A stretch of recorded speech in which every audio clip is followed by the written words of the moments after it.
Hello students, once again a warm welcome to my channel Physics Accelerate. Okay और मेरा नाम Sandeep Patel. Hope so अभी तक के अपने लेक्चर सारे एंजॉय किए होंगे, अच्छी तरह से कॉन्सेप्ट और फंडामेंटल्स क्लियर किए होंगे. आज का जो टॉपिक है हमारा वो रिगार्डिंग कोलिजन्स है. क्या है? Collisions. Now when we discuss with collision, okay, तो कोलिजन किस तरह हो सकता है? तो दो टाइप के कोलिजन को हम डिस्कस कर सकते हैं. एक तो फिजिकल कोलिजन और दूसरा एक ऐसा कोलिजन है जो दूसरे के पाथ को क्या कर देता है? डिफ्लेक्ट कर देता है. क्या कर देता है? डिफ्लेक्ट. इसका मतलब ये हुआ कि अगर मैं फिजिकल फोर्सेस के टर्म्स में डिस्कस करूँ तो दो ऑब्जेक्ट है, तो ये दो ऑब्जेक्ट क्या करेंगे? एक दूसरे के साथ में कोलाइड करेंगे फिजिकली. बट आपने रुदरफोर्ड का एक्सपेरिमेंट सुना होगा. रुदरफोर्ड के एक्सपेरिमेंट में आपने क्या देखा कि सेंटर पे there is a presence of proton. उसके ऊपर अल्फा पार्टिकल उन्होंने बम्बार्ड किया. तो जैसे ही अल्फा पार्टिकल उन्होंने बम्बार्ड किया, क्या ऑब्जर्व हुआ कि this alpha particle instead of colliding with it is that clear due to the repulsive force, यहाँ पे वो क्या हो गया? डिफ्लेक्ट हो गया. क्या हो गया? तो एक्चुअल उसका पाथ क्या हो चुका है? डिफ्लेक्ट हुआ. तो ये भी एक टाइप का क्या है? कोलिजन है. और यहाँ पे फिजिकल टच में आएंगे ये लोग, एक दूसरे के साथ में फिजिकल में इंपैक्ट में आएंगे. ओके, तो ऐसे टाइप का भी कोलिजन कंसीडर करते हैं और ऐसे टाइप का भी कोलिजन हम कंसीडर करते हैं. But since today we are discussing with what? Mechanics. Is that clear? तो हम फिजिकल फोर्सेस के बारे में डिस्कस करेंगे. क्लियर? होप सो ये दोनों भी टाइप का कोलिजन आपको समझ में आ गया. अभी जब कोलिजन की बात करते हैं तो for the this priority sake I am going to consider two types of collision, elastic collision and inelastic collision. Once again repeat कर रहा हूं, कोलिजन को अगर मैं ब्रॉडली क्लासीफाई करूं तो अभी फिलहाल मैं उसको सिर्फ दो कैटेगरी में डिस्कस कर रहा हूं. रेस्ट जैसे जैसे टॉपिक्स खत्म होंगे वैसे वैसे मैं उसके कोलिजन्स के कितने टाइप्स है वो बताऊंगा. बट टुडे जो मेरा इंटरेस्ट है वो सिर्फ दो कोलिजन को लेके है. First is elastic collision and another is inelastic collision. Okay, अभी इलास्टिक कोलिजन को लेके हम डिस्कस करते हैं और इनइलास्टिक, दोनों में डिफरेंस क्या है? तो दोनों में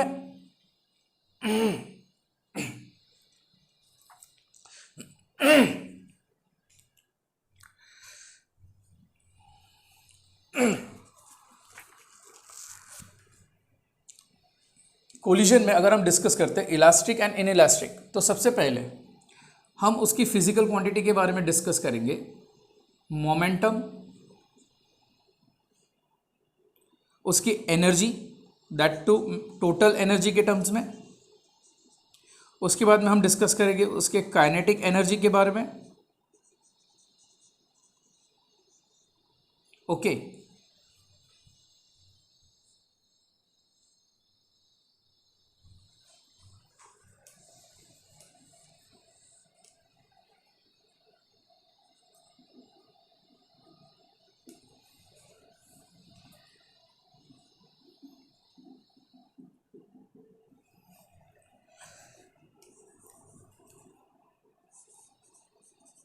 total energy, momentum, total energy, kinetic energy. Is that clear? Forces involve, whether the forces are conservative or not.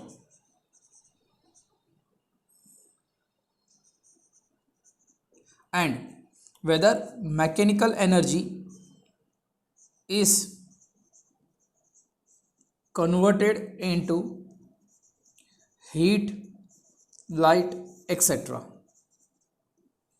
Okay, अभी ये चार मेजर पॉइंट हम डिस्कस करेंगे. 1 2 3 4 5 मेजर पॉइंट हम डिस्कस करेंगे. That is nothing other then elastic collision की बात करूं तो in an elastic collision whether law of conservation of momentum is conserved, the answer is yes. Whether total energy is conserved or not, answer is yes. Whether kinetic energy is completely converted or not, answer is yes. Whether the force are conservative or not, answer is yes. Mechanical energy is converted into heat or light, etc. तो answer is no. समझ में आया? तो जब भी हम elastic collision की बात करते हैं तो law of conservation of momentum holds true, that is yes. total energy is conserved, yes. Kinetic energy is completely converted, answer is yes. Forces are conservative, yes, but mechanical energy is not converted into heat and light. Is that clear or not? inelastic collision में क्या है, तो inelastic collision में momentum conserved है, answer is yes. total energy conserved है, yes, but kinetic energy completely convert होता नहीं है. Is that clear? Whether the forces are conservative, तो answer is no. All the forces are not conservative.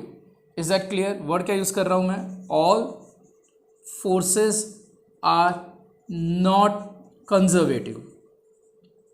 जितने भी forces उसमें involve होंगे जैसे वो सारे के सारे कंजर्वेटिव नहीं होंगे. Whether mechanical energy is converted into heat and light energy, तो answer is yes. Got it or not? अभी जब हम कंडीशन कंसीडर करते हैं तो हम लोग ये कंसीडर करते हैं कि इलास्टिक कोलिजन में सर एग्जांपल क्या होगा, तो एग्जांपल अगर मुझे देना है तो सब एटॉमिक पार्टिकल्स का दे दूंगा, the collision between the sub atomic particles just रफली. तो इट इज़ एन एग्जांपल कि नॉर्मली अगर हम कोलिजन के बारे में डिस्कस करते हैं इलास्टिक, तो इट अकर्स एट सब atomic particles, proton, electrons, neutron के बीच में. इन इलास्टिक कोलिजन तो डे टू डे लाइफ में हम लोग देखते ही है. दो कार क्रैश हुआ, इज दैट क्लियर? एक ट्रक वाला था, एक साइकिल वाले को धक्का मारा, ओके तो उसमें हम मोस्टली इनइलास्टिक टाइप के कोलिजन को डिस्कस करेंगे. क्लियर और not? Till date, till point समझ में आया सबको?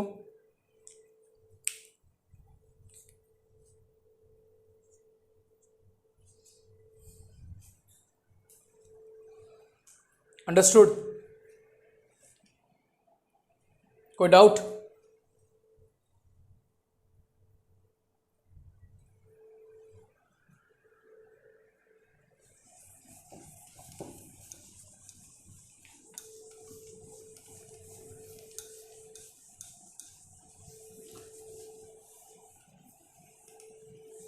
तो होप सो मैंने ये बताया आपको कि कोलिजन की बात करूं मैं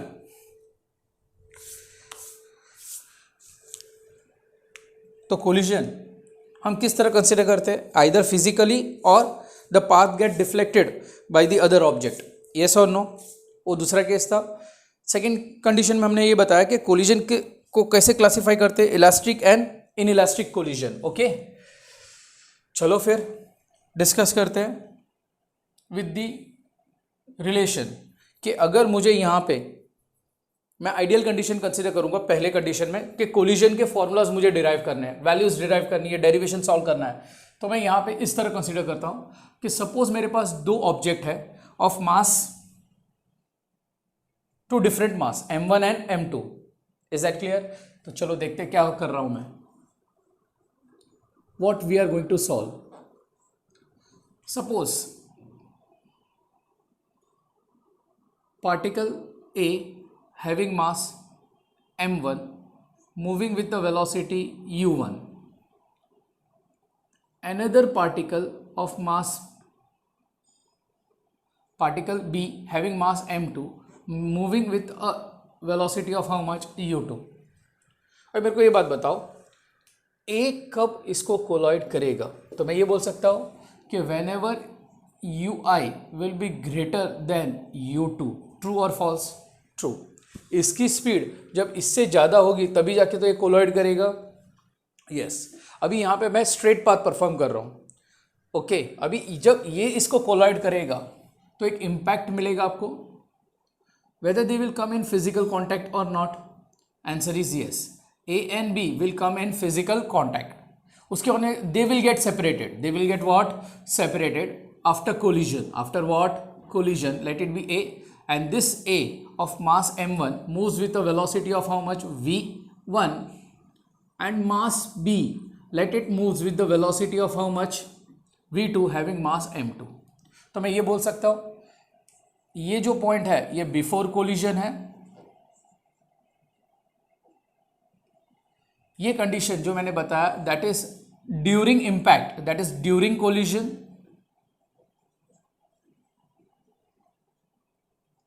and this is nothing other than which value? After collision. Hope so यहां तक समझ में आया? यस और no?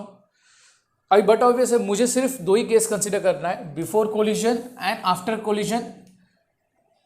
After the impact. Is that clear और not? When A and B क्या किया, फिजिकली कोलॉइड हुए। Is that clear? Let's see deal with कि मुझे यहाँ पे क्या फाइंड आउट करना है, तो पहले वो बता देता हूँ। I want to find out the formula for V1 and I want to find out the formula for V2 in terms of M1, M2, U1 and U2। Is that clear और not? तो चलो सबसे पहले किस तरह start करें इसको। तो अगर मैं इसको इस तरह स्टार्ट करता हूँ, चाहे इलास्टिक कोलिजन हो या इन इलास्टिक कोलिजन हो, ओके, उसमें law of conservation of linear momentum satisfied होता है, तो answer is yes. Law of conservation of linear momentum, let the law of conservation of linear momentum be initial is equal to final momentum. Initial momentum क्या है, तो whether I can say m1 u1 plus m2 u2 is equal to final momentum, that is after collision, will be nothing other than m1 v1 plus m2 v2। लिख सकता हूँ, answer is yes. I will mark this as equation number 1। अब इसमें like term साथ में लेके आता हूँ, m1 u1 minus m1 v1 in terms of mass, m2 v2 minus m2 u2। इसमें से कॉमन क्या निकला, m1 in bracket u1 minus v1। Got it? समझ में आया कि नहीं आया? Which is equal to m2 in bracket v2 minus u2।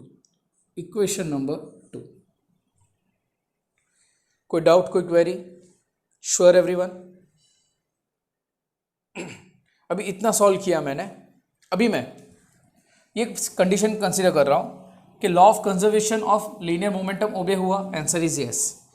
अभी मुझे ये बताना है कि सपोज मैंने ये मेंशन किया कि ये कोलिजन जो है वो हमारा इलास्टिक कोलिजन को लेके हम डिराइव कर रहे हैं। तो इलास्टिक कोलिजन में whether law of conservation of kinetic energy is conserved और नॉट, यस। तो initial kinetic energy will be equal to the what, final kinetic energy. What is initial kinetic energy? In this case can be written as half m1 u1 square plus half m2 u2 square is equal to half m1 v1 square plus half m2 v2 square। समझ में आया मैंने क्या किया? Initial kinetic energy is equal to what, final kinetic energy. सब में से half common निकल के कैंसिल हो जाएगा, तो मुझे यहाँ पे टर्म क्या मिलेगा, m1 u1 square plus m2 u2 square is equal to m1 v1 square plus m2 v2 square. Got it और नॉट? कोई डाउट? अभी सेम वे जैसे यहाँ पे किया वैसे यहाँ पे भी वही करूँगा मैं, m1 u1 square minus m1 v1 square, इसको इस साइड, इसको इस साइड, तो मुझे यहाँ पे क्या मिलेगा, is equal to m2 v2 square minus m2 u2 square. समझ में आया कि नहीं आया? कोई डाउट? अभी इसमें से कॉमन क्या निकला, m1 in bracket u1 square minus v1 square is equal to m2 v2 square minus v1 square. Equation number suppose 3। अभी इक्वेशन 3 और 2 को डिवाइड करता हूँ। इज दैट क्लियर और नॉट? डिवाइडिंग 3 विथ 2, तो मुझे यहाँ पे आंसर क्या मिलेगा, m1 u1 square minus v1 square the whole upon this value m1 u1 v1 understood is equal to m2 v2 square minus, नहीं यहाँ पे कुछ मिस्टेक हुआ, यहाँ पे आपका आंसर क्या आएगा, u2 स्क्वायर। तो मुझे यहाँ पे क्या मिलेगा, u2 square the whole upon m2 into which value, v2 minus u2। Got it और नॉट? लिखने में गलती की थी, देख लेना खाली। क्योंकि ये वैल्यू यहाँ पे रहेगी, ये वैल्यू यहाँ पे जाएगा, तो वो राइट लिखा है मैंने m2u2 स्क्वायर, और यहाँ पे क्या आएगा, v2 नहीं आएगा, u2 स्क्वायर आएगा. क्लियर और not? Which value will get cancel? m1 m1, m2 m2 will get cancel. Whether this remind you of a square minus b square is nothing other than a plus b into a minus b. Yes or no? Yes. So ultimately यहाँ पे मैं ऐसे लिख सकता हूँ u1 square की जगह पे u1 plus v1 and u1 minus v1 the whole upon u1 minus v1. यहाँ तक समझ में आया? Which is equal to v2 minus u2 and v2 plus u2 the whole upon v2 minus u2. Now which value will get cancel? Whether this value will get cancel और not? Answer is yes. अभी मुझे यहाँ पे क्या मिला? u1 plus v1 is equal to v2 plus u2. अब मेरे को ये जो भी इक्वेशन मिला है इसको मैं दो डिफरेंट वे से लिख सकता हूं.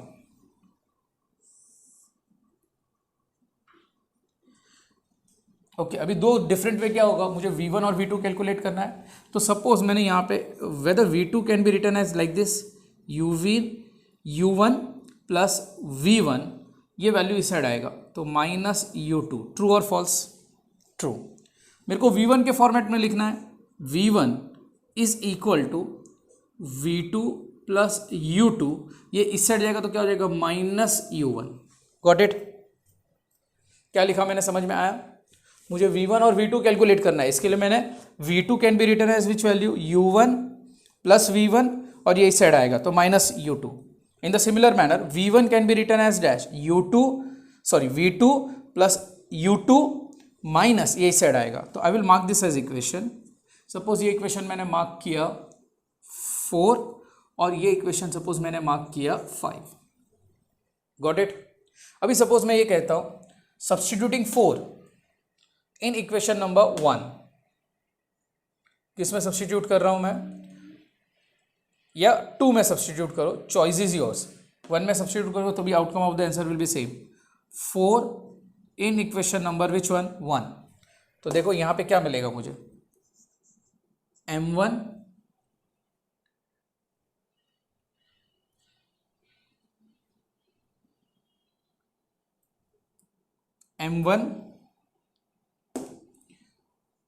u1 प्लस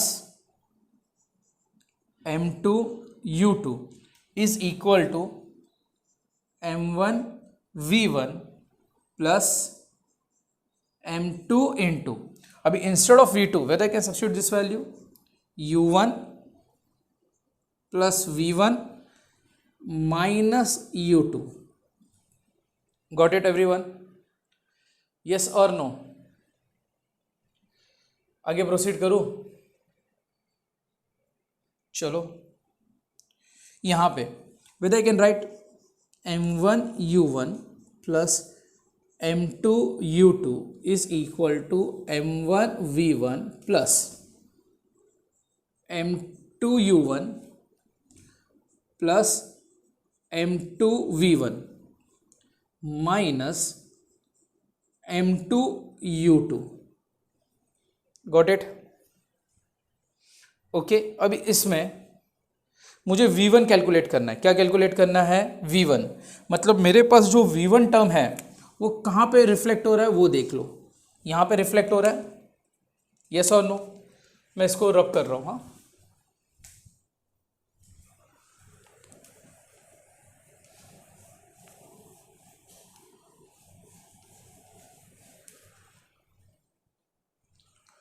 अभी देखो मैं यहाँ पे इसको लिख रहा हूँ कुछ इस तरह, m1 v1 प्लस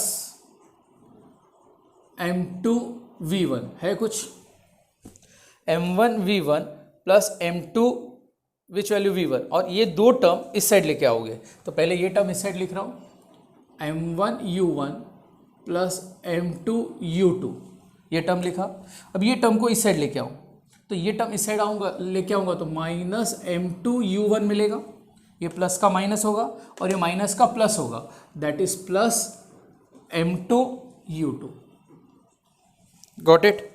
अब इसमें लाइक टर्म्स देख लो कौन से हैं, तो this value and this value, और एक U1 के टर्म्स में आपने देखा कि लाइक टर्म्स कौन से हैं, ये और ये, तो उसको साथ में लेके आओ। तो यहाँ पे ऐसे लिख सकता हूँ M1U1 minus M2U1 plus M2U2 plus M2U2। Got it. Now this is equal to dash. अभी इसमें कॉमन क्या मिलेगा, V1, यहाँ पे क्या मिलेगा मुझे M1 प्लस M2, यहाँ पे क्या मिला मुझे U1 कॉमन है, तो यहाँ पे M1 माइनस M2 प्लस यहाँ पे twice of M2U2। Got it और नॉट। अभी मुझे V1 कैलकुलेट करके देना है, तो whether V1 can be written as dash like this, M1 minus M2 upon M1 plus M2 the whole bracket close into U1, क्योंकि ये वैल्यू इसके डिनोमिनेटर में, वैसे ये वैल्यू इसके डिनोमिनेटर में जाएगा बिकॉज कॉमन डिनोमिनेटर को मैं स्प्लिट कर रहा हूँ, तो twice of M2 by M1 plus M2 in bracket which value U2. This is your answer for the velocity. Got it or not? Similarly, word क्या यूज कर रहा हूं मैं, सिमिलरली। अगर मैंने इक्वेशन कौन सा, फिफ्थ वन में सब्स्टिट्यूट किया, किसमें सब्स्टिट्यूट किया मैंने, 1 में सब्स्टिट्यूट किया, तो मुझे यहाँ पे V2 का वैल्यू क्या मिलेगा। तो मैं स्टूडेंट्स को सिर्फ इतना ही बोलता हूँ, कुछ ज़्यादा मत करो, सिर्फ इंटरचेंज कर दो। यहाँ पे U2 लिख दो और यहाँ पे U1 लिखो, यहाँ पे अपॉन में क्या आएगा, M1 प्लस M2 आएगा, यहाँ पे M1 प्लस M2 आएगा। गॉट इट और नॉट। तो ये दो इंटरचेंज किया, ओके। अभी यहाँ पे M1 U1 है, तो यहाँ पे M1 माइनस M2 लिखा, यहाँ पे U2 है, तो आपका आंसर आएगा M2 माइनस M1। समझ में आया। और वही चीज़ यहाँ पे देखो, U2 है तो यहाँ पे M2 आया, तो यहाँ पे क्या आएगा M1 और यहाँ पे क्या आएगा आपका 2। तो whether you have got for the elastic collision after collision V1 and V2, true or false, लिख लिया। अब ये दो चीज़ समझ में आ गई आपको, फर्स्ट केस और ये second V1 and V2। Okay, मैंने यहाँ पे क्या कंसिडर किया था, आपका इलास्टिक कोलिजन कंसिडर किया था। Now I am going to explain little bit more in detail about this relation. U1 plus V1 is equal to V2 plus U2, U1 minus U2 is equal to V2 minus V1। मैंने पहले ही बोला था कि U1 should be greater than U2 so that the collision will occur. तो ये this will remind you of certain thing, if you remember relative velocity of A, क्योंकि A है, with respect to which one, B, is equal to relative velocity of, जैसे A है वैसे relative velocity of B with respect to which one, A। Got it और not. जैसे आप लोग read करते हो ना, velocity of a car with respect to scooter is equal to, with respect to scooter is equal to velocity of a car with respect to ground minus velocity of a scooter with respect to ground. मतलब ये आपका ये आपका U1 हुआ, ये आपका क्या हुआ U2। तो रिलेटिव वेलोसिटी ऑफ, इसको क्या रीड करूंगा मैं, car with respect to scooter, that is A with respect to B। Clear और not. Now deal with various cases. अब ये दो फॉर्मूलाज आपको याद रखने हैं, आप ये फॉर्मूला याद रखो या ये फॉर्मूला याद रखो, चॉइस इज कंप्लीटली योर्स।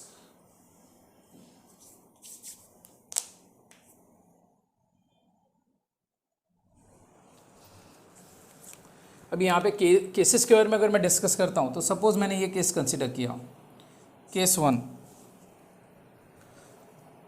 दो ऑब्जेक्ट है of mass M1 and M2, is that clear. अभी मैंने ये मेंशन किया कि सपोज M1 ट्रक ले लो ओके, और m2 एक साइकिल कंसिडर करो, इसका मतलब ये हुआ ना कि m1 is very very greater then m2 और नॉट। साइकिल का मास कितना होगा और ट्रक का मास कितना होगा, ओके। तो m1 तो उसकी स्पीड क्या होगी, तो वो कैलकुलेट करके देना है आपको। इसी तरह एग्जांपल लेने हैं, देखना मैं एक एग्जांपल करूंगा, बाकी के सारे आपको सॉल्व करने हैं। m1 तो यही फॉर्मूला मैं यहाँ पे यूज़ करूँगा कि पहले ये आपका ट्रक है, ये आपका साइकिल है। After collision is that clear, truck की स्पीड क्या होगी और साइकिल की स्पीड क्या होगी। गॉट इट और नॉट। ट्रक और साइकिल, ट्रक और साइकिल, तो आपको यहाँ पे स्पीड फाइंड आउट करनी है after collision. After what, collision. तो पहला ऊपर वाला केस देखो, m1 is very very greater than which value m2। तो जब भी ऐसा कंडीशन आता है तो हम लोग ये कंसिडर करते हैं कि m2, therefore m2 can be approximately considered as what, 0 as compared to which value, m1, mass of a truck। तो पहला इक्वेशन, ये वैल्यू 0 हो गया कि ये वैल्यू 0 हुआ, तो m2 0 हो गया। तो मुझे यहाँ पे क्या मिलेगा, m1 अपॉन, ओके m2 की वैल्यू 0 कंसिडर करना है, तो यहाँ पे m2 0 हुआ तो अपॉन क्या आएगा, m1 in bracket which value u1 plus m2 की वैल्यू 0 कर दो, तो any number multiplied by 0, 0, m1 get cancel, therefore v1 is equal to u1। इसका मतलब क्या हुआ, ट्रक की जो स्पीड होगी before collision,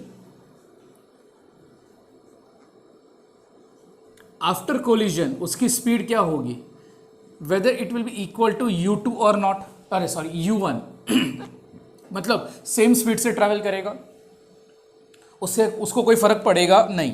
but what about cycle का स्पीड का क्या होगा, वो देखो, m2 0 माइनस m1, यस और नो।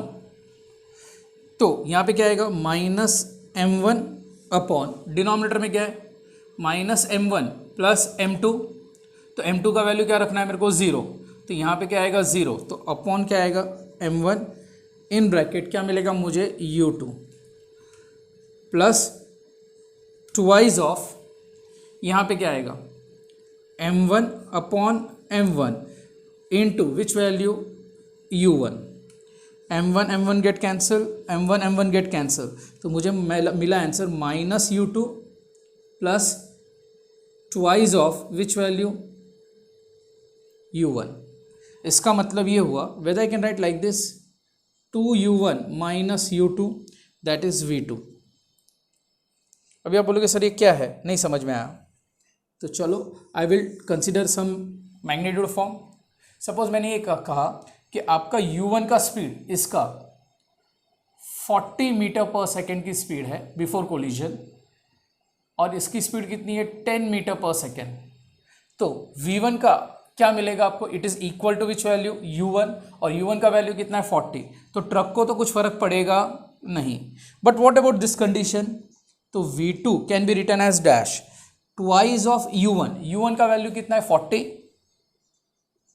माइनस u2 का वैल्यू कितना है, 10, तो ये कितना हुआ, 80 माइनस 10।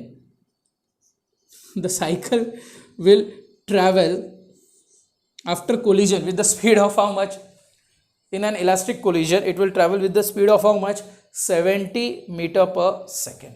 ये समझ में आया, ये कुछ एग्जांपल्स मैंने दिए, एक आध एग्जांपल दिया। वैसे ही आप क्या कंसीडर कर सकते हैं, इसको साइकिल कंसीडर करो m1 को पीछे, और इसको ट्रक कंसीडर करो।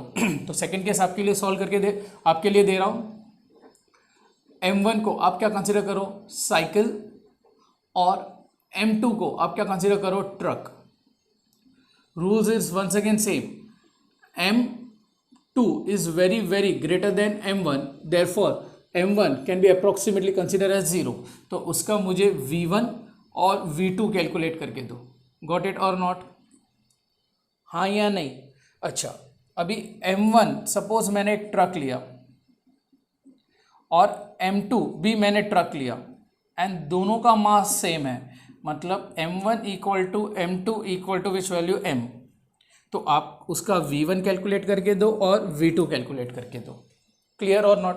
तो ये दोनों भी केस मैं आप लोग के लिए छोड़ रहा हूँ, you have to solve it and submit it. Is that clear और नॉट? कोई डाउट, कोई क्वेरी? Sure everyone?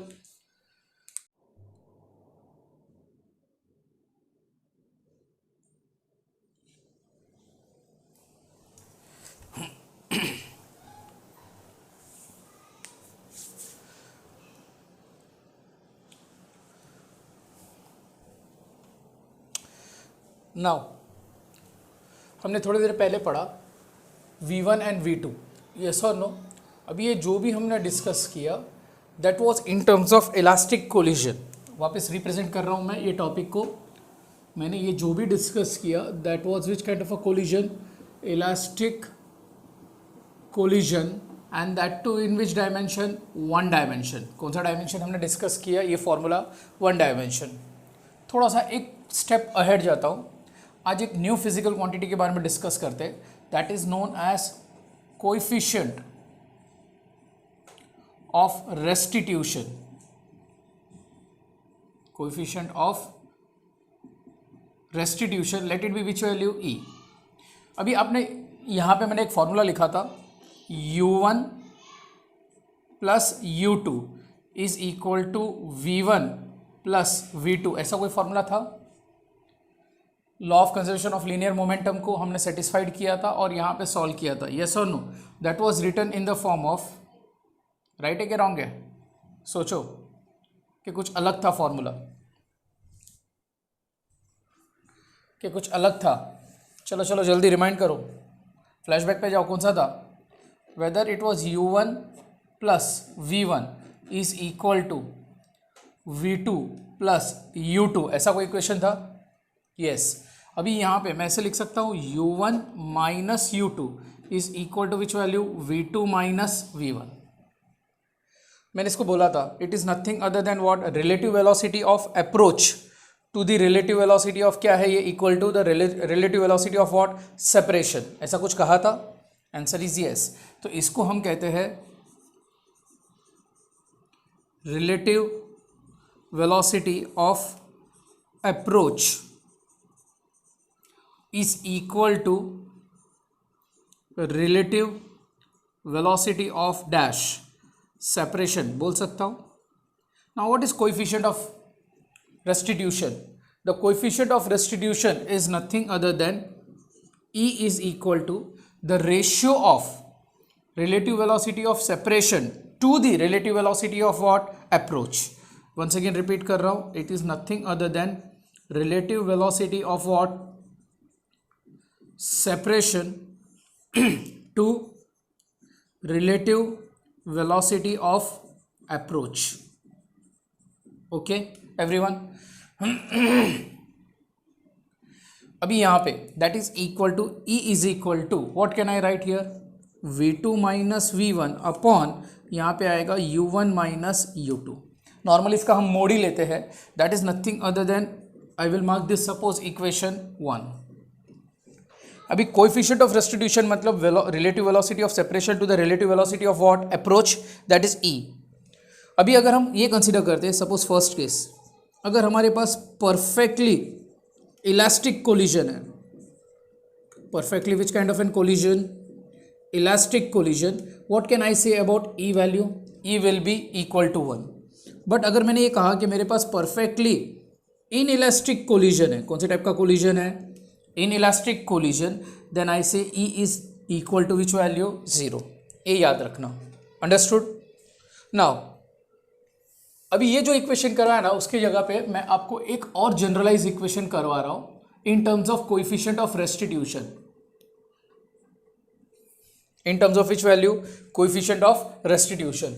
अभी यहां पे ध्यान देना, V1 is equal to M1 minus M2 the whole upon मेरे पास क्या है? M1 प्लस M2 इंटू यहाँ पे क्या आएगा आपके पास? U1 plus twice of M1, sorry twice of M2 upon which value? M1 plus M2 into U2. अभी मेरे को V1 का वैल्यू डिराइव करना है, तो हमने क्या बोला था? इसको एक्सचेंज कर दो.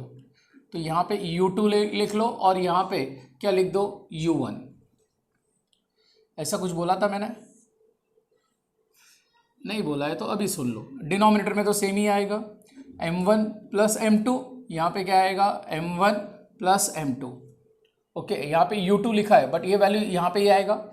यहाँ पे देखो U1 है तो यहाँ पे ये वैल्यू ग्रेटर हुआ, तो यहाँ पे आप क्या लिखोगे, M2 माइनस M1, सिंपल। इसका वाइज वर्सा, क्योंकि यहाँ पे U2 लिखा है।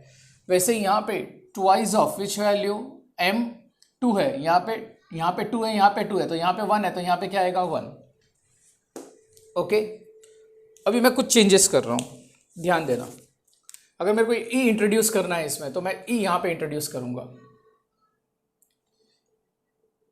यहाँ पे e, and this 2 can be written as dash 1 plus e, understood. यहाँ पे 2 है तो यहाँ पे इंट्रोड्यूस होगा 1 प्लस ई, और यहाँ पे इंट्रोड्यूस होगा ई। तो 2 जो है उसका M1 के साथ में ई, और ये है इसके साथ में क्या आएगा आपका ई। गॉट इट और not? This is the general case for the what, your V1 and, sorry printing mistake, V2।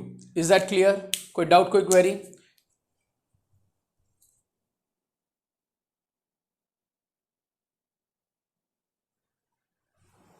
Anyone? अभी आप बोलोगे सर ये फॉर्मूला राइट सेटिस्फाइड होता है, तो answer is yes. Perfectly elastic collision है तो ई की वैल्यू 1, तो यहाँ पे अगर आप 1 सब्सटीट्यूट कर दोगे तो whether you are going to get the same formula और नॉट, आंसर इज यस। ये जनरलाइज इक्वेशन है, ये याद रखना, कॉम्पिटिटिव सेशन के लिए बहुत बाय बेनिफिट में रहेगा। अगर उन्होंने ई का वैल्यू दिया है suppose 0.1, 0.5, 0.6, is that, and they have told you to find out V1 and V2, okay, तब you will get confused with this thing, क्योंकि ये जो भी फॉर्मूला डिराइव किया था that was perfectly elastic collision in 1 dimension. इसलिए बाद में मैंने आपको कोएफिशिएंट ऑफ रेस्टिट्यूशन के बारे में बताया, उसके बाद में मैंने ये स्टेटमेंट दिया। अंडरस्टूड और नॉट? होप सो यहाँ तक समझ में आया। अभी अगर हम ये कंसीडर करते हैं कि अगर इन इलास्टिक कोलिजन होता है, तो पहला इलास्टिक कोलिजन डिस्कस किया। अभी सेकेंड कंडीशन में मैं ये बोल रहा हूँ आपको कि अगर इन इलास्टिक कोलिजन है तो what is the criteria that get satisfied. तो देखो, सपोज मेरे पास ऑब्जेक्ट ए है and object B, same rule, moving with the speed u1 and moving with the speed of what, u2। यहाँ पे u1 is greater than which value, u2, having mass m1 and m2 respectively. After collision, both the object will move with a common velocity v. But both the object will move with the which kind of a velocity, common velocity after collision. तो ये case आपका क्या हुआ, before collision, and this is your nothing other than which value, after collision. Okay, अभी but obvious है from that point of view what can I state here, के सबको पता है कि law of conservation of linear momentum satisfied होगा। अभी law of conservation of linear momentum मतलब whether I can write Pi is equal to Pf, that is nothing other than, what can I write, m1 u1 plus m2 u2. Is that clear? m1 u1 plus m2 u2 is equal to, what can I write here, it is combined, तो m1 plus m2 into which value, let it be which value, v। अभी मुझे velocity find out करना है after collision, ये before collision है, और मुझे क्या फाइंड आउट करना है, आफ्टर कोलिजन।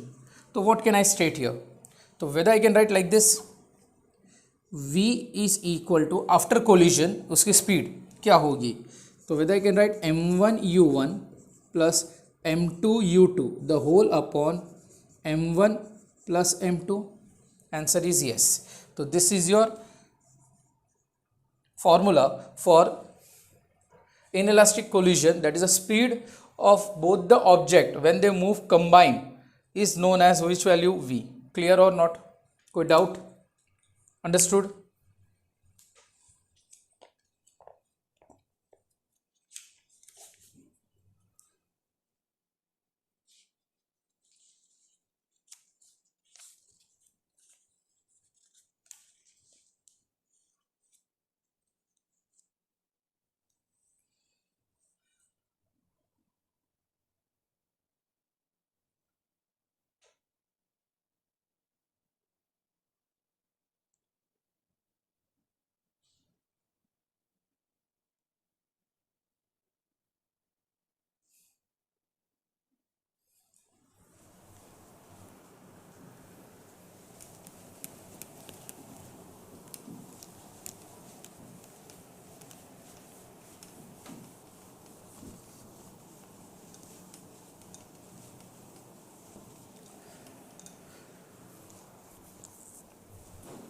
नाउ सपोज मैं ये कंसिडर कर रहा हूँ यहाँ पे, यही केस में I am considering a case as since m2 की स्पीड जो है u2 if I consider as 0 as which value, मतलब it is in the position of what, rest, 0 metre पर सेकेंड। तो आपका ये v का वैल्यू क्या होगा, whether can write v is equal to dash, u2 का वैल्यू क्या हो गया 0, तो this whole value will become to be 0। तो यहाँ पे क्या मिलेगा मुझे, m1 upon dash m1 plus m2 into which value u1। I will mark this as equation number suppose 1। अभी सिंस एज यू नो कि जब भी इनइलास्टिक कोलिजन होता है तो यहाँ पे total energy is conserved but kinetic energy is not conserved, मतलब initial is not equal to which value final. ये हमने ऑलरेडी इनइलास्टिक कोलिजन का पहले ब्रीफ डिस्क्रिप्शन मैंने बता दिया था आपको। ओके, तो हम ये कंसीडर करते हैं कि कभी भी कोई भी, मैं आपको और डिटेल में समझाता हूँ। सपोज ये ऑब्जेक्ट है, ये ऑब्जेक्ट है, सपोज ये ट्रक है और ये आपकी क्या है, 4 व्हीलर है, मतलब कोई कार है। जब ट्रक कार को टकराएगी तो दोनों भी, आपने बहुत सारे केसेस देखे होंगे डे टू डे लाइफ में कि वो खींच के लेके जाता है। तो जब वो बैंग करता है, ओके, और वो दोनों एक तरह मूव करता है, तो वेदर इसकी जो भी एनर्जी थी, काइनेटिक एनर्जी, जब इसको बैंग करके साथ साथ में लेके जा रहा है, तो वेदर वो पीछे की गाड़ी में कुछ ना कुछ डेन तो गिरा होगा ना, मतलब दब तो गई होगी ना गाड़ी, फ्रिक्शन डेवलप हुआ होगा। Is that clear? तो ये और साउंड प्रोड्यूस होती है। तो यहाँ पे इसका मतलब ये हुआ कि जब कोई गाड़ी उससे टकराई दूसरी गाड़ी से, तब वहाँ पे क्या हो गया, डेन गिर गया, मतलब दब गई गाड़ी, प्लस एक जोर से आवाज़ आया, यस और नो, ट्राई टू, और फ्रिक्शन डेवलप हुआ। मतलब यहाँ पे एनर्जी कन्वर्ट हुई, किस में कन्वर्ट हुई, इन the form of sound energy, in the form of banging, मतलब वो क्या करता है, फ्रिक्शन डेवलप होगा और उसको क्या करेगा, कॉम्प्रेस्ड करने में एनर्जी गई। मतलब इन शॉर्ट यहाँ पे टोटल एनर्जी कन्वर्जन नहीं हुआ काइनेटिक एनर्जी का। तो यहाँ पे partially energy get converted into sound, heat and friction and so on, yes और नो। तो हीट भी प्रोड्यूस हुआ, तो बट ऑब्वियस है यहाँ पे एनर्जी टोटली कंजर्व्ड हुई नहीं। तो यहाँ पे आपका ये इनिशियल है और ये फाइनल है। तो वेदर आई कैन से ये आपका initial kinetic energy will be always greater. तो अल्टीमेटली मेरे को यहाँ पे ये बताना है लॉस इन काइनेटिक एनर्जी क्या हुआ, but loss in kinetic energy मतलब change in kinetic energy. Since initial kinetic energy will be always in this kind of a case will be greater than final kinetic energy. तो ये case में क्या लिखूंगा, initial minus final. Now what is initial kinetic energy in this case can be written as, whether I can write nothing other than dash। इसका value अगर मैंने ये case में 0 लिया है तो अकॉर्डिंग टू दिस सिचुएशन यहाँ पे क्या आएगा, m1 half m1 v1 u1 square half m1 u1 square. what will be the final kinetic energy, I can write it as half m1 plus m2 into which value, v square, moving with the speed of how much, v। Is that clear और not, right है, हाँ या ना तो बोलो लो। Okay, अभी ये try to understand this thing. तो वही वैल्यू मैं यहाँ पे लिख रहा हूँ, half m1 u1 square minus half m1 plus m2 into which value, v square. Okay, अभी you shouldn't get confuse with this case, इसके लिए मैं ये रब कर रहा हूँ। अभी आपका कंसंट्रेशन किस पे होना चाहिए, क्योंकि मैंने स्पेशली एक केस कंसीडर किया है कि u2 का वैल्यू क्या है, 0, since the object is in the position of what, rest. तो according to that whether I can write this value of v और नॉट इन दिस सिचुएशन। तो मुझे यहाँ पे क्या मिलेगा, half m1 u1 square minus half m1 plus m2 into v का value कितना है आपके पास, m1 upon m1 plus m2, और यहाँ पे क्या आएगा u1। But since it is a square तो यहाँ पे स्क्वायर, यहाँ पे स्क्वायर और यहाँ पे स्क्वायर। गॉट इट और not? Which value will get cancel, ये वैल्यू और ये वैल्यू कैंसिल हो गया। So ultimately outcome of the result क्या मिला मुझे, half m1 u1 square minus, once again क्या लिख सकता हूँ यहाँ पे, हाफ क्या है यहाँ पे मेरे पास, m1 स्क्वायर, यस और नो, और upon m1 plus m2 into which value u1 square. Is that clear? That is change in kinetic energy, that is loss in kinetic energy. Got it or not? अब इसमें से common क्या निकलेगा आपका, तो whether I can write half m1 u1 square, common निकला half m1 u1 square, half m1 u1 square, तो यहाँ पे क्या बचेगा इसके बदले 1 माइनस क्या लिखूंगा यहाँ पे 1 अपॉन, अभी यहाँ पे 1 अपॉन आएगा क्योंकि यहाँ से m1 ही निकला, तो यहाँ से क्या आएगा न्यूमरेटर में, it will be nothing other then m1, तो यहाँ पे क्या मिलेगा मुझे m1 प्लस m2, तो this is nothing other then your loss in kinetic energy, इतना लॉस इन काइनेटिक एनर्जी आपका होगा। एग्जैक्टली फर्दर आप इवेलुएट कर सकते हो इसको, इसका एलसीएम ले लो, सॉल्व करो, choice is completely yours. Got it और नॉट? इसको फर्दर सॉल्व करोगे तो आपको क्या मिलेगा, half m1 u1 square in bracket m1 plus m2 minus m1 the whole upon which value m1 plus m2, this value and this value will get cancelled, so ultimately loss in kinetic energy half m1 u1 square in bracket आपको क्या मिलेगा m2 by which value m1 plus m2, तो this is nothing other than loss of kinetic energy in the form of जो भी होगा, चाहे heat हो, friction हो या साउंड हो, that will be this much amount of energy क्या होगी, लॉस होगी। क्लियर और not?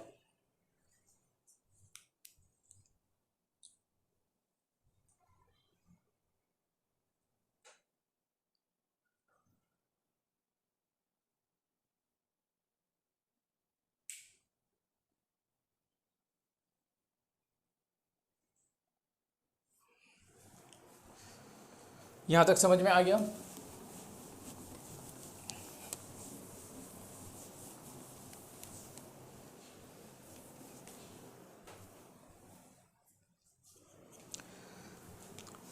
That is nothing other than loss in kinetic energy will be written as half, थोड़ा सा इसको अच्छी तरह से लिखो तो कैसा आएगा, m1 m2 upon which value m1 plus m2 into which value u1 square, this is nothing other than loss of kinetic energy in an inelastic collision in the form of either it may be sound, friction, light, so ever. Is that clear?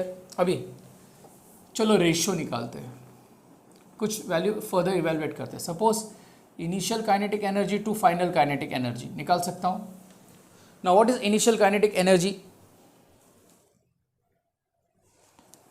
Which value is greater in this case, final kinetic energy is greater और initial is greater, तो जो greater होगा वो denominator में रखो, तो the ratio of final kinetic energy to the initial kinetic energy. What is final kinetic energy that you have opt? Is nothing other than this value, that is half m1 plus m2 into which value v square the whole upon half m1 u1 square. This half and this half will get cancelled, so ultimately मुझे outcome of the answer क्या मिला, final kinetic energy to initial kinetic energy is nothing other than m1 plus m2 upon m1 u1 square into v square, into which value, v square. Got it? Now whether I know the value of v, answer is yes, तो वो value substitute करो तो मुझे क्या मिलेगा, m1 plus m2 by m1 u1 square। Now ये value को substitute करना है तो मुझे क्या मिलेगा यहाँ पे m1 upon m1 plus m2 into which value u1। अभी इसका मुझे क्या करना है, स्क्वायर, तो ये स्क्वायर और ये भी क्या आएगा, स्क्वायर। गॉट इट और नॉट? क्लियर? तो अभी इसमें से कौन सी वैल्यू कैंसिल हो जाएगी इजीली, देखो ये वैल्यू कैंसिल हो गया तो इसमें से स्क्वायर गया, इसमें से एक m1 गया तो इसमें से एक m1 कैंसिल हो जाएगा, इसमें u1 स्क्वायर तो इसमें भी u1 स्क्वायर कैंसिल हो गया, तो ultimately final outcome of the result क्या मिला, the ratio of final kinetic energy to initial kinetic energy is equal to dash, whether it can be written as m1 upon which value m1 plus m2। तो मुझे ratio के format में अगर मैं देखता हूँ final kinetic energy to initial kinetic energy, मुझे value क्या मिलेगा, m1 bye m1 plus m2। कोई डाउट, कोई क्वेरी किसी को? Sure, right it down.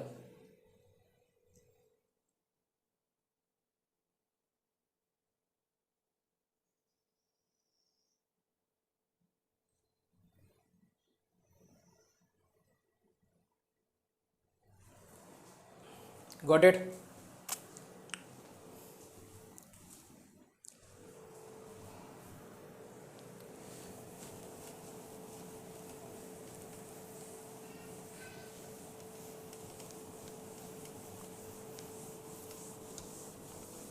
समझ में आया कि नहीं आया? अंडरस्टूड? चलो अभी एक स्टेप अहेड करते, इसमें वेरियस केस ले लेते हैं. एक्चुअली एक्सट्रीमली सॉरी, पता नहीं रिकॉर्डिंग उसके हिसाब से ही बंद हो गया. ये सब एक्सप्लेनेशन होने के बाद मैं वापस देखा तो यहाँ से गायब हो गया. ओके, वापस एक्सप्लेन कर देता हूँ, सुनो. यहाँ पे हमने क्या फाइंड आउट किया था? The ratio of final kinetic energy to initial kinetic energy हमने सॉल्व किया. That is final kinetic energy to initial kinetic energy is equal to which value m1 by m1 plus m2. Okay, अभी इसकी जो value है it is less than 1, तो इसका मतलब ये हुआ कि जो भी काइनेटिक एनर्जी आफ्टर कोलिजन था is less than the what kinetic energy before collision. मतलब इन शॉर्ट बिफोर कोलिजन जो काइनेटिक एनर्जी थी वो ग्रेटर थी, जो वही कंसिडर किया के आई माइनस के एफ हमने कंसिडरेशन में लिया था. यस और नो? तो इसके टर्म्स में मैं ये बोल सकता हूँ कि अगर इसका रेशियो मुझे को लेस देन 1 मिलता है, इसका वैल्यू क्या मिलता है मुझे? लेस देन 1, तो मैं ये बोल सकता हूँ कि kinetic energy after collision will be less than the kinetic energy before collision. Kinetic energy after collision will be less as compare to the kinetic energy before collision. Answer is yes. अभी ये देखो, जिसको ये नहीं समझ में आया ये समझ में आ जाएगा. If the target is massive, if the target is massive मतलब सपोज समझ लो आगे ट्रक खड़ी है, इज दैट क्लियर, और पीछे से कार ने टक्कर मारी. Is that clear? अभी तो but obviously target is massive, मतलब ये इसका टारगेट हुआ और ये आपका कार है, ये आपका ट्रक है, तो कार ने उसको टक्कर मारी. Is that clear? तो व्हाट कैन आई से, ये इसका मास m1 है, इसका मास क्या है m2. Where m2 is very very greater than 1, तो when m2 is very very greater than which value m1, तो इसको मैं इग्नोर कर सकता हूँ, मतलब ये 0 आ गया, तो ये पूरा वैल्यू क्या मिलेगा मुझे? 0. Is that clear? तो इन दिस केस ट्रक के सामने कार का मास अगर मैं कंसिडर करता हूँ तो approximately 0, because it is very very greater. Truck का मास कितना है? Very very greater. ट्रक मतलब बड़ी वाली ट्रक कंसिडर करो, वो जो बहुत सारी व्हीकल्स लेके जाती है ना एक ही साथ में कंटेनर्स में, वो ट्रक कंसिडर करो आप. तो whether I can say that final kinetic energy to initial kinetic energy can be approximately return as what? 0. तो जब ये इसको टकराएगा तो इसको पता भी नहीं चलेगा और वो गाड़ी वहाँ पे क्रैश हो जाएगी. क्लियर? तो final kinetic energy is equated to which value? 0. तो ये केस क्या हुआ? When a light moving body collide against and massive body at rest, ये किस पे है? रेस्ट पे है, and stick to it, practically all its kinetic energy is lost. इसका मतलब ये हुआ कि आगे बहुत बड़ी ट्रक खड़ी है, ओके, और पीछे से कार आई और उसके अंदर घुस गई, तो ये दोनों भी एक साथ में मूव नहीं किए. Is that clear? आप ये देखोगे कि बड़ी ट्रक जो है, इज दैट क्लियर, इसके अंदर स्मैश हो गई, ये कार इसके अंदर क्या हो गई? स्मैश हो गई, पूरा का पूरा क्या हो गया? स्मैश हो गया, और ये इसकी जगह से हिली नहीं. मतलब फाइनल वेलोसिटी तो इसकी 0 यू अप्रॉक्सीमेटली आप कंसीडर करो, खाली एक टक्कर लगी, बट ये पूरा का पूरा क्या हो गया? डैमेज हो गया कार. इसका मतलब ये हुआ कि इसकी जो भी काइनेटिक एनर्जी थी ये कार की, वो सारी की सारी क्या हो चुकी है? लॉस्ट हो चुकी है. That is this situation. इसमें हमने क्या कंसीडर किया था कि सपोज ट्रक है और आगे कार है, ओके, अभी ये टारगेट है, ये क्या है? टारगेट है. ये क्या आपका? ट्रक है. ये आपका क्या है? ट्रक. अभी जब ट्रक कार को टकराएगा तो आप क्या देखोगे सेकेंड सिचुएशन में? ये जो पहला वाला सिचुएशन बताया था, वेदर इसमें स्मैश तो होगा, इसमें स्मैशिंग होगा, और दोनों भी एक वेलोसिटी से मूव करेगा. Got it? अगर ये रेस्ट पे है और इसकी स्पीड कितनी है? u1, और इसको स्मैश करेगा तो ये क्या रुकेगा नहीं, both will stuck together and they will move with common velocity. That is this case. और ये केस है कि ये मूव ही नहीं करेगा जगह पे से, इसकी वेलोसिटी क्या होगी? 0 ही होगी. Is that clear? और ये सिर्फ अंदर घुस जाएगा. गॉट इट और नॉट? मतलब इसकी सारी की सारी काइनेटिक एनर्जी क्या हो जाएगी? लॉस्ट हो जाएगी. गॉट इट और नॉट? यहाँ तक का सिचुएशन समझ में आया कि बाउंस गया? ओके, तो ये हमने कौन से टाइप का कोलिजन डिस्कस किया? In elastic collision. क्या डिस्कस किया? In elastic collision. In how many dimension? 1 dimension. अभी नेक्स्ट टॉपिक जो डिस्कस कर रहा हूं that is nothing other then collision in 2 dimension.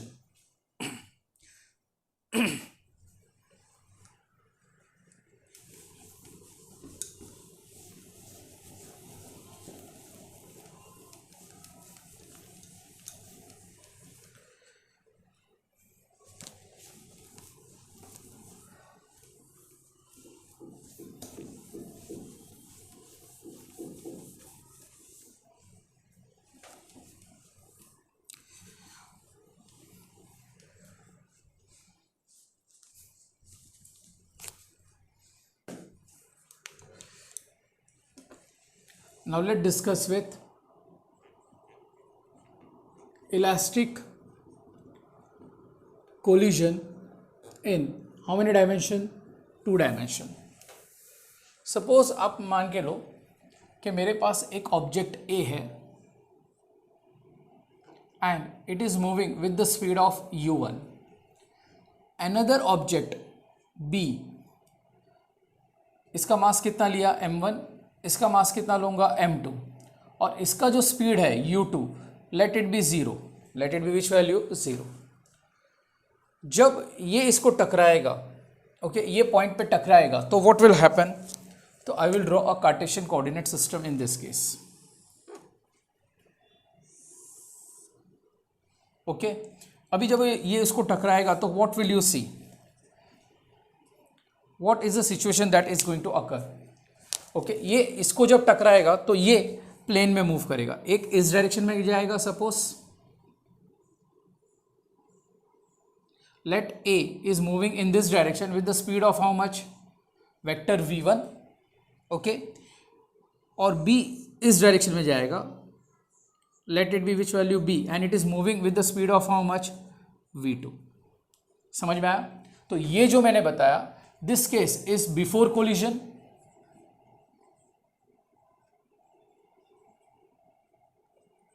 and this case is after collision, and that too we are discussing about which kind of a collision? Elastic collision. So when A collides with B and B is at rest, then what will you see? That they will move in a plane. Is that clear? And let A makes an angle of θ1 with positive x-axis, and let B makes an angle of which value? θ2. Got it or not? यहाँ तक समझ में आया? अभी इसकी speed कितनी है? Vector v1. इसकी स्पीड कितनी है? Vector v2. बट ऑब्वियस है वेक्टर v1 के दो केसेस कंसिडर होंगे, तो मैं यहाँ पे ऐसे लिख सकता हूँ. इसके वजह से जो मुझे मिलेगा that will be v1 cos θ1, और यहाँ पे जो मुझे मिलेगा that will be v1 sin θ1. Understood? Similarly vector v2, इसका क्या मिलेगा मुझे? v2 cos θ1, और यहाँ पे मुझे क्या मिलेगा? v2 sin θ2. Sorry, cos θ2, theta angle θ2 form किया है. गॉट इट और नॉट? तो from that point of view मैं ये बोल सकता हूँ law of conservation of linear momentum. Since elastic collision है तो law of conservation of linear momentum, that is nothing other than initial momentum is equal to which value? Final momentum. हाँ या नहीं? अब ये इनिशियल मोमेंटम के terms में लिखना है, तो सबसे पहले देखो ये format, whether it is moving in this direction, तो इसका मैं फॉर्मूला कैसे लिखता हूँ? m1 vector u1 plus m2 vector u2 is equal to m1 vector v1 plus m2 vector v2. Momentum, initial momentum is equal to which value? Final momentum. Since u2 की value क्या है? u2 की value क्या है? 0. और ये particle किस direction में मूव कर रहा है? It is moving in heading towards x direction, और ये इट इज एट रेस्ट, तो ये वैल्यू तो क्या हो गया इसका? 0. तो यहाँ पे ऐसे लिख सकता हूँ m1 u vector u1 is equal to m1 vector v1 plus m2 vector v2. Got it और नॉट? Equation number 1. अभी बट ऑब्वियस है हर एक के अपने अपने कंपोनेंट्स होंगे, x component and y component. तो whether I can write like this x component, ये पूरे इक्वेशन का मुझे x कंपोनेंट को रिप्रेजेंट करना है. तो देखो सबसे पहले m1 is moving along dash axis, only along x axis, तो इसका x कंपोनेंट होगा that is nothing other then m1 u1x. इसका y कंपोनेंट क्या होगा? 0. खत्म. विच इज इक्वल टू इसको m1 v1x plus m2 v2x. समझ में आया? तो whether I can say this condition to be dash v1x and this condition as v2x or not. और since ये object is moving along x axis, that is nothing other than u1 only, क्योंकि इसका y component क्या है? 0.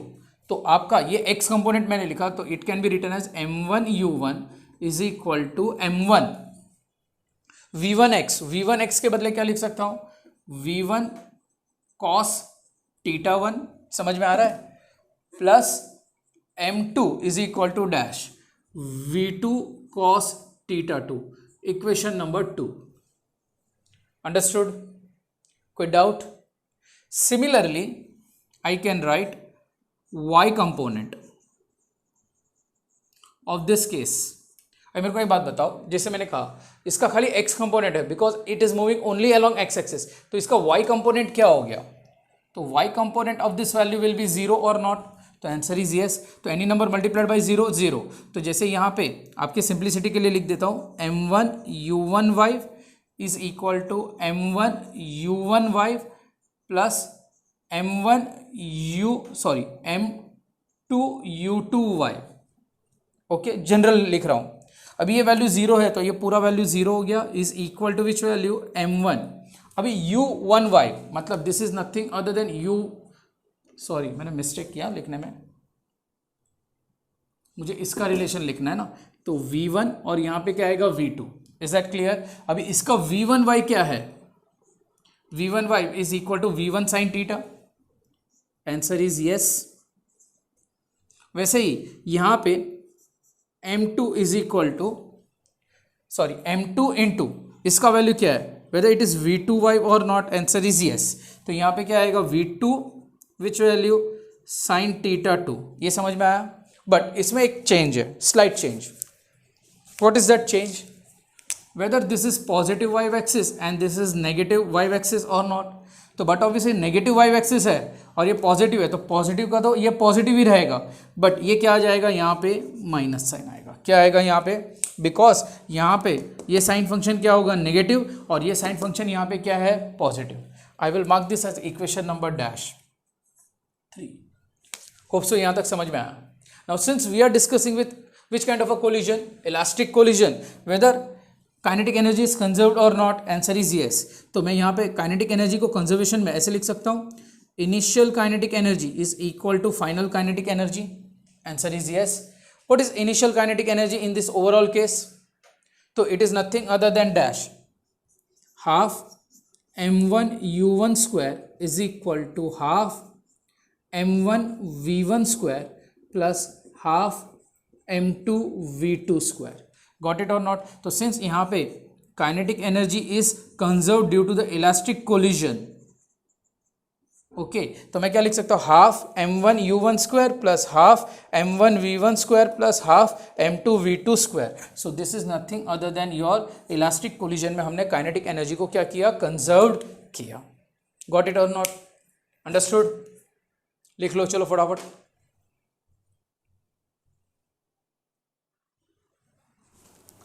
Return.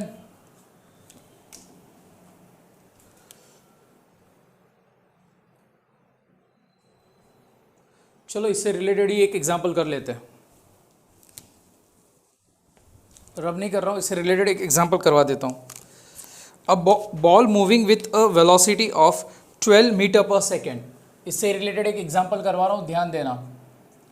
A ball moving with the velocity, मतलब initial velocity कितना हुआ इसका?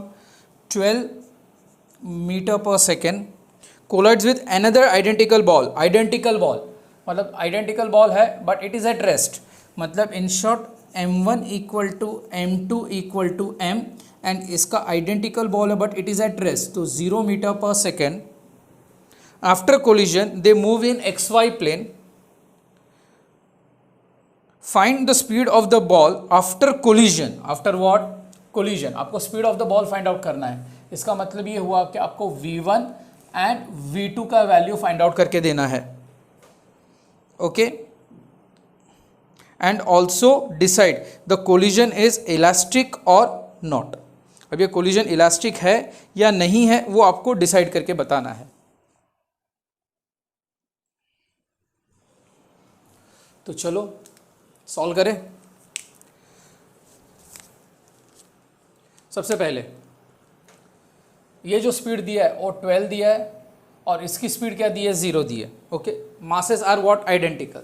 तो सेम रूल, इसके x कंपोनेंट सॉल्व करूंगा और इसका y कंपोनेंट सॉल्व करूंगा, ओके। अभी वेदर m1 के बदले मैं m लिख सकता हूँ, u1 के बदले वेदर आई कैन राइट 12 और नॉट, 12 इज इक्वल टू, अच्छा यहाँ पे एंगल दिया होगा, रह गया बताने के लिए कि यहाँ पे angle is given as 30 degree और यहाँ पे भी एंगल कितना है इसका 30 डिग्री।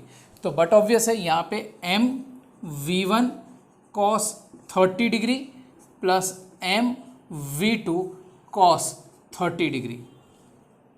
क्लियर और नॉट? नाउ सब में से m कॉमन निकल के कैंसिल हो जाएगा। मुझे इक्वेशन में क्या मिलेगा? What is cos 30? Anyone? Sine 30 कितना है? हाफ। ये हमेशा से प्रॉब्लम होती है साइन और कॉस में, है ना? 30 और 60, ये 30 हाफ साइन, ये √3/2, इसको इधर लेके आओ √3/2, तो ये कितना वैल्यू मिलेगा मुझे? हाफ। तो वेदर आई कैन से cos 30 is nothing other than dash, तो v1 √3/2 प्लस v2 √3/2 और यहाँ पे क्या मिलेगा मुझे? 12। दिखाई दे रहा है ना कि छोटे हैंड राइटिंग हो रहा है।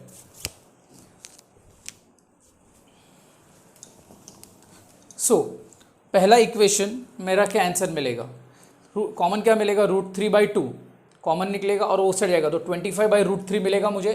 That is nothing other than v1 plus v2 is equal to, common निकला √3/2, तो 12 2 ज़ा 24, तो 24/√3 इक्वेशन नंबर 1। Got it? के बाउंस गया? ओके। अभी यहाँ पे देखो, ये वैल्यू 0 है, is equal to M V one, sine क्या लिखूंगा यहाँ पे? 30 माइनस एम वी टू, क्या मिलेगा मुझे? Sine 30। Got it? Once again m common निकलेगा इसमें और यहाँ पे चले जाएगा तो 0 हो गया। अभी मुझे मिलेगा v1 sine 30 minus v2 sine 30। True और false? v1 sine 30 minus v2 sine 30 is equated to 0। True और false? True. Is that clear? उसके बाद में व्हाट इज साइन 30? हाफ, तो हाफ है तो हाफ उस साइड चले जाएगा तो भी 0 हो जाएगा। साइन 30 कॉमन निकाल दोगे और यहाँ पे लेके जाओगे तो भी 0, तो v1 minus v2 equal to which value? तो since v1 minus v2 is equal to 0, therefore v1 is equal to which value? v2। तो इक्वेशन नंबर 2। ओके। अभी 2 can be substituted in equation number 1, तो मैं v2 के बदले v1 substitute करो तो मुझे क्या मिलेगा? Twice of v1, 2 in 1। Okay, तो मुझे क्या मिलेगा? Twice of v1 is equal to dash, equal to which value? 24/√3। तो मुझे आंसर क्या मिलेगा? v1 is equal to 12/√3 metre पर सेकेंड। सिमिलरली v2 का वैल्यू क्या मिलेगा मुझे? 12/√3 मीटर पर सेकेंड। यस और नो? कोई डाउट? तो वेदर आई हैव गॉट, जो मुझे फाइंड आउट करने के लिए बोला गया था v1 एंड v2, तो दोनों की स्पीड मुझे मिला। यस और नो?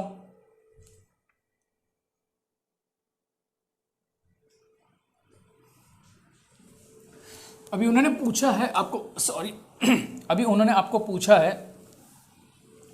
कि find out that kinetic energy is conserved और नॉट।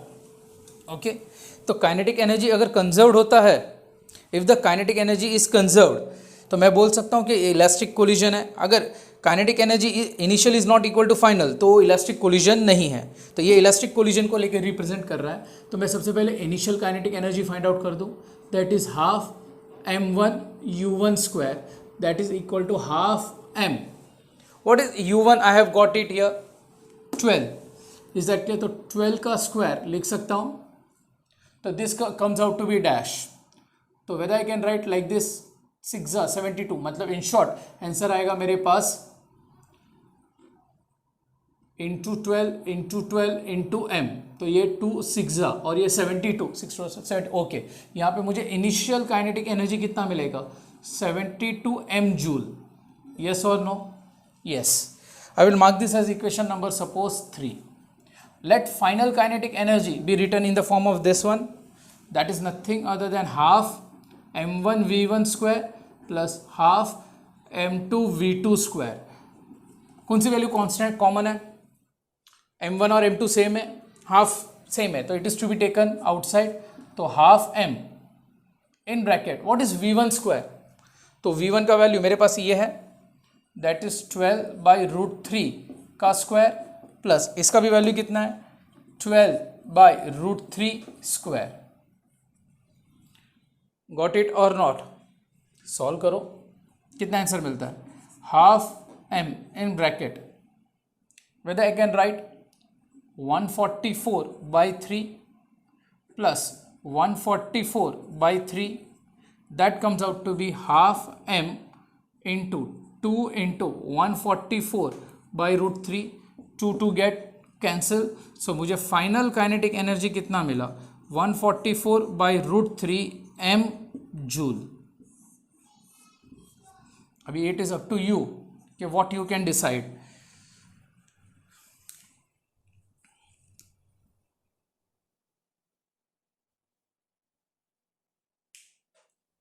चलो डिसाइड करके दो,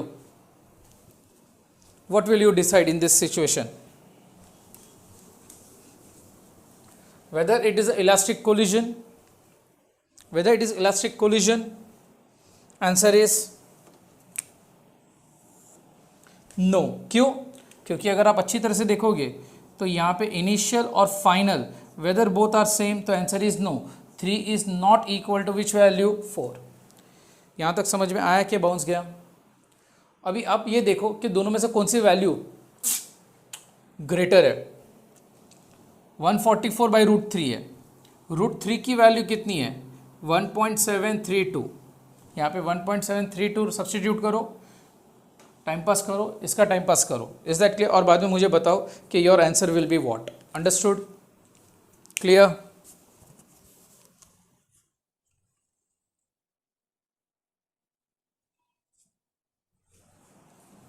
ये मुझे बताना, मैं जूम पे पूछूंगा आप लोग को इसका आंसर कि आपको क्या मिला है।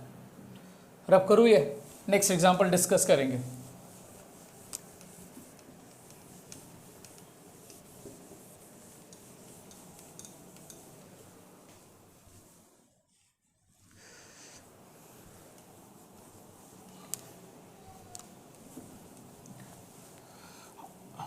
Short initial is not equal to final, मतलब ये कौन से टाइप का ये हुआ, इन इलास्टिक कोलिजन हुआ। It is not elastic collision, yes और no? It is not a which kind of a collision, elastic collision नहीं है। ओके अभी इलास्टिक कोलिजन नहीं है तो मैंने कंडीशन बताया था फोर्स को लेके भी, तो ये जो भी वर्क डन होगा वो कौन से टाइप के फोर्स में होगा, whether it will be a conservative और अ नॉन कंजर्वेटिव फोर्स। तो your answer will be what, कि it is a which kind of a force, non conservative force. Understood? Next example, a tube is fixed in a vertical plane. अभी एक tube है which has been fixed in a vertical plane from a point A, a sphere of mass 0.314 kg, it is given as shown in the figure है। तो पहले मैं figure draw कर देता हूं so that you can get an idea. मस्त example है, इस पे ध्यान देना।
A tube is fixed in a vertical plane, कौन से टाइप के प्लेन में इसको फिक्स किया गया है? Vertical plane. Point A has been given to you, O, B, somewhere D. Now it has been given as a sphere of mass. Sphere of mass of how much? 0.314 kg is released. Is what? Released from A. From where? From A. During its motion in the tube, it faces a constant resistive force. During its motion, उन्होंने कहा it faces a constant resistive force. Let that resistive force is designated by a symbol, which one? R. At B, its velocity becomes 0. At point B, इसकी velocity at point B becomes dash 0. Okay, calculate the constant resistive force. Calculate the constant resistive force. Second question पूछा है work done by the resistive force. Work done by the resistive force and the semicircular radius. इसका जो radius mention किया है उन्होंने, that is R is equal to how much? 1 meter. Got it? And here the angle which has been mentioned, suppose ये point B है और ये angle जो उन्होंने mention किया है, it is pi by 3. It is which value? Pi by 3. Got it?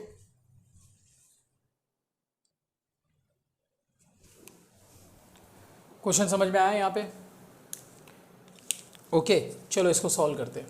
अब इन्होंने कहा कि मेरे पास एक स्पीयर है and it is release from which point A. तो it moves from this point और यहाँ पे जाने के बाद उसकी स्पीड क्या हो जाती है? 0. Is that clear? अभी कैलकुलेशन में ये दिया है आपको कि कांस्टेंट रेजिस्टिव फोर्स R है.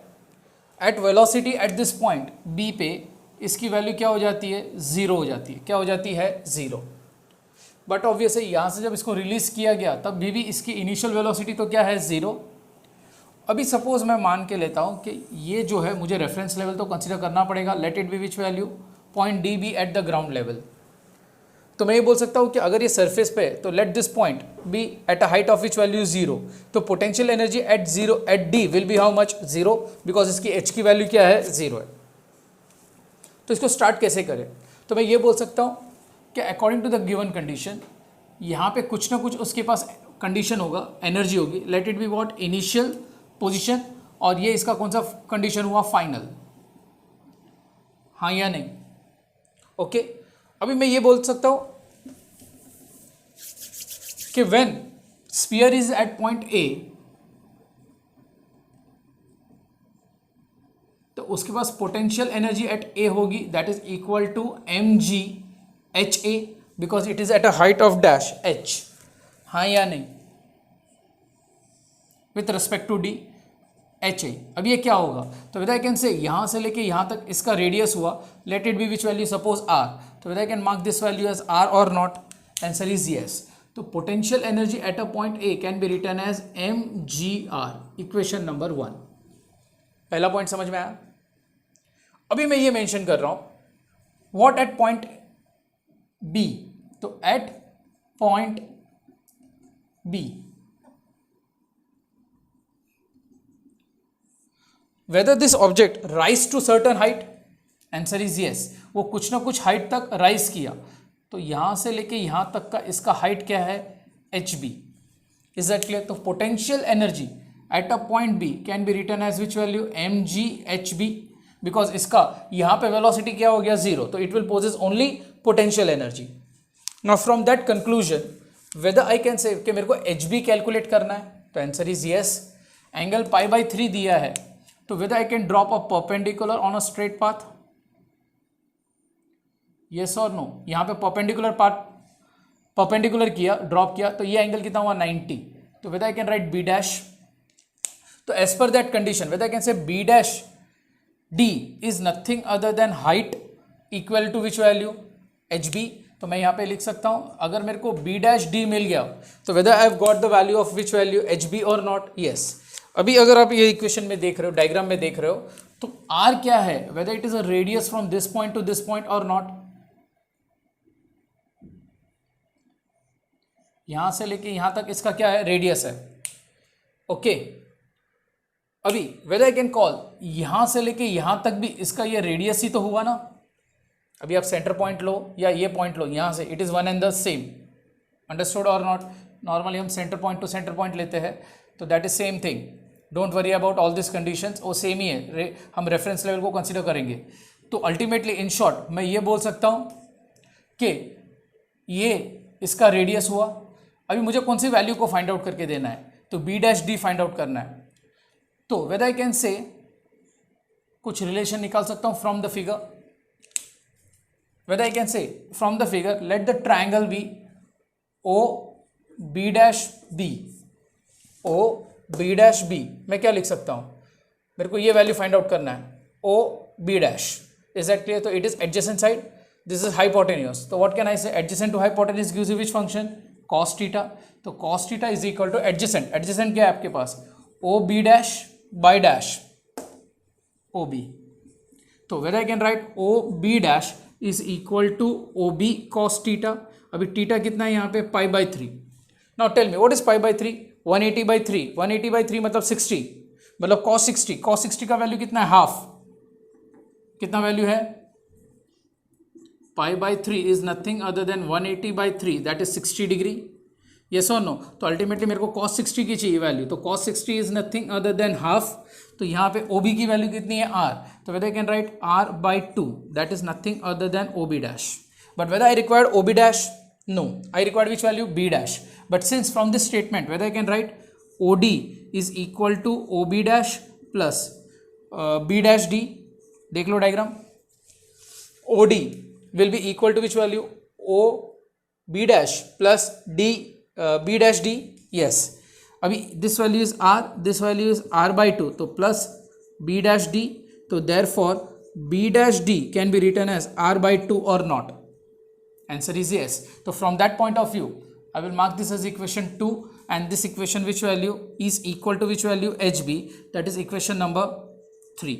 सब्स्टिट्यूटिंग 3 इन इक्वेशन नंबर डैश 2, तो मुझे potential energy at a point B can be written as M G R by 2, equation number which one, 4।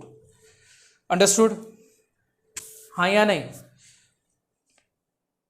Clear. अभी मेरे को एक बात बताओ, बॉल यहां से यहां तक गया, दैट इज ट्रू, इसके पास कुछ ना कुछ एनर्जी थी और यहां पे कुछ ना कुछ एनर्जी है, यस और no. But whether you think so कि ये फ्रिक्शनलेस सरफेस है, तो आंसर इज नो, क्योंकि जब बॉल यहां से मूव करके यहां तक रीच करता है, ओके, तो it undergo what, constant resistive force.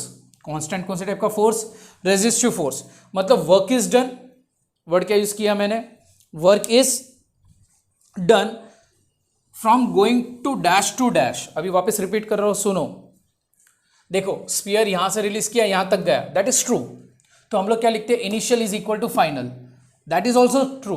But वो कैसा था कि जब कोई रेजिस्टिव फोर्स नहीं होता है तब, बट यहां पे तो रेजिस्टिव फोर्स है, क्लियर कट मेंशन किया है कि जब बॉल मूव कर रहा है तो it is under the effect of what, constant resistive force from A to B, answer is yes. तो मुझे क्या फाइंड आउट करना पड़ेगा, work done by the constant resistive force. तो मैं क्या लिखूंगा यहां पे, work done by constant resistive force. अभी कांस्टेंट रेजिस्टिव फोर्स यहां पे आर है, that is W R is equal to R into displacement, formula है ना, फोर्स इनटू डिस्प्लेसमेंट। तो यहां पे फोर्स के बदले हमें क्या लिखना है, कांस्टेंट रेजिस्टिव फोर्स। फोर्स यहां पे क्या रिप्रेजेंट किया है उन्होंने, आर, डोंट गेट कंफ्यूज्ड, यहां पे R is not radius but R is a what, constant resistive force. अभी डिस्प्लेस कितना हुआ, whether it is displaced from A to B और नॉट, तो answer is yes, A to B, तो उसका displacement कितना हुआ, ए बी हुआ, गॉट इट। अभी देखो मेरे को ये डिस्प्लेसमेंट की वैल्यू कैलकुलेट करनी है, तो वेदर आई कैन कैलकुलेट, तो आंसर इज यस। कैसे? ये एंगल कितना हुआ, whether I can mark it as angle as π/2, yes और नो, आंसर इज यस। तो ये एंगल π/2 और ये एंगल कितना हुआ π/3, तो उन्होंने कितना एंगल ट्रैवल किया, टोटल कितना एंगल ट्रैवल किया। तो whether I can say from that point of view let theta is equal to π/2 plus π/3, इसका एलसीएम लो तो मुझे क्या मिलेगा 5π/6, तो मुझे थीटा मिला इन टर्म्स ऑफ रेडियन। ट्रू और फॉल्स? ट्रू। तो मैं इन शॉर्ट ये बोल सकता हूं कि ये थीटा है। अभी बचपन में कभी कुछ सुना होगा, करोड़ों साल पहले आपने कुछ ऐसा कुछ फॉर्मूला किया था, याद है? Theta, radius, length of minor arc, yes और नो। तो ये क्या हुआ, ये आपका थीटा, ये आपका माइनर आर्क और ये आपका radius. Radius is nothing other than which value, R और नॉट, आंसर इज यस। तो in short theta is equal to length of minor arc upon radius, that is theta is equal to length of minor arc यहाँ पे क्या है A B, radius क्या है R. तो whether I can write A B is equal to theta into R. Now what is theta in this case, 5π/6 into which value R, that is A B. तो whether I can say ये equation number suppose 5 and this is your equation number 6। तो work done by the resistive force is equal to R into 5π/6 into R, equation number 7। यहां तक समझ में आया कि bounce गया? ओके, ये रब कर रहा हूं। Mass has been given how much, 0.314 kg and radius कितना दिया है 1 मीटर। अभी आर और वर्क डन फाइंड आउट करने के लिए बोला है by the resistive force, but work done by the resistive force मैं फाइंड आउट नहीं कर सकता हूँ because I don't know the value of which one, capital R. Small R पता है 1 मीटर, बट ये वैल्यू पता नहीं है, तो आई कांट सॉल्व इट। तो according to the law of conservation of mechanical energy, law of conservation of what, mechanical energy, यहाँ से ऑब्जेक्ट रिलीज हुआ, यहाँ तक गया, तो वेदर ये जो भी एनर्जी था at A was equal to the work done by the resistive force plus energy at point B और नॉट, क्योंकि वो यहाँ से यहाँ तक गया एग्जैक्टली, तो उसके पास एनर्जी कहाँ से मिली उसको, तो when the sphere was at A तभी तो मिला ना, that is equal to which value, potential energy at A is equal to work done by the resistive force plus potential energy at point B और not, तो answer is yes. अब potential energy at A क्या है आपके पास, whether it is written as M G R is equal to, इसका value क्या है आपके पास, एम जी, सॉरी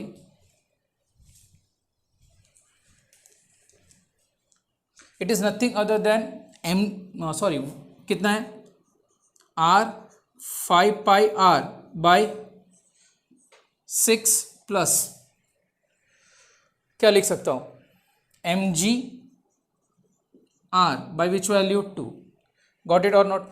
सब में से ऐसे भी स्मॉल आर कॉमन निकल जाएगा और कैंसिल हो जाएगा, M will get cancel, G will get cancel, आइला कितना सारा कैंसिल हो गया देखो, हाँ या नहीं?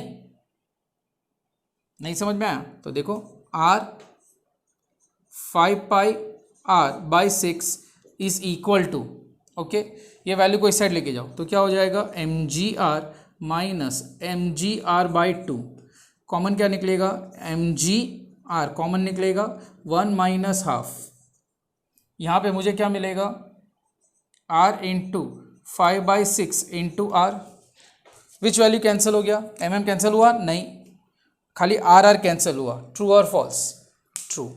तो ultimately outcome of the result once again देखो, आर इज इक्वल टू, ये 6 ऊपर जाएगा, 6/5π, 6 by which value 5π into which value M G, यहाँ पे 2 माइनस 1 1 और यहाँ पे कितना आएगा हाफ, यहाँ पे 2 3 ज़ा 6, yes or no? Now this r will be equal to 3/5 into 3.14 into मास कितना दिया है, 0.314 into 9.8। गॉट इट और नॉट? सो आप इसको सब्सटीट्यूट करो, सॉल्व करो तो आपको रेजिस्टिव फोर्स मिलेगा। इज दैट क्लियर और नॉट? इसको आप सॉल्व करो तो you will be getting answer 0.6 newton. मतलब इन शॉर्ट आपको आर की वैल्यू कितना मिलेगा 0.6 newton, that is your first answer. और यहाँ पे आपको work done is equal to कितना था आपके पास R 5 pi by 6 into which value R, that is equal to 0.6 into 5 pi by 6 into which value 1, that is equal to work done is equal to 1 point something मिलेगा आपको, that is 1.57 joule. Understood और not? Calculation आप खुद पे कर लेना, कोई mathematical calculation check करना और आंसर यही होगा आपका। Clear everyone? कोई डाउट, कोई क्वेरी? होप सो यहाँ तक समझ में आया। एन्जॉय। आज ये चैप्टर हमने कंप्लीट किया। ओके, कैलकुलेशन देख लेना, अच्छी तरह से गो थ्रू कर लेना। अब इससे रिलेटेड में जो मैंने आप लोगों को नोट्स दिए वो नोट्स को गो थ्रू करो, उसके सारे एग्जांपल्स गो थ्रू करो, एनसीईआरटी के एक्सरसाइज एग्जांपल्स उसके गो थ्रू करो, और जो मैंने नोट्स पैम्पलेट दिए उसको भी आप गो थ्रू एक बार कर लो। कोई डाउट्स या कोई क्वेरी होता है तो हम जूम मीटिंग पे, जैसे हम लोग जूम पे लेक्चर्स लेते हैं वैसे हम लोग सॉल्व कर लेंगे, but at least you should go through this. Is that clear और नॉट? होप सो सबको मज़ा आया होगा। थोड़ा बहुत कन्फ्यूजिंग लगेगा बट आपको रिपीटेड ये लेक्चर देखने होंगे तो मिस्टेक्स नहीं होगी। अंडरस्टूड? एन्जॉय।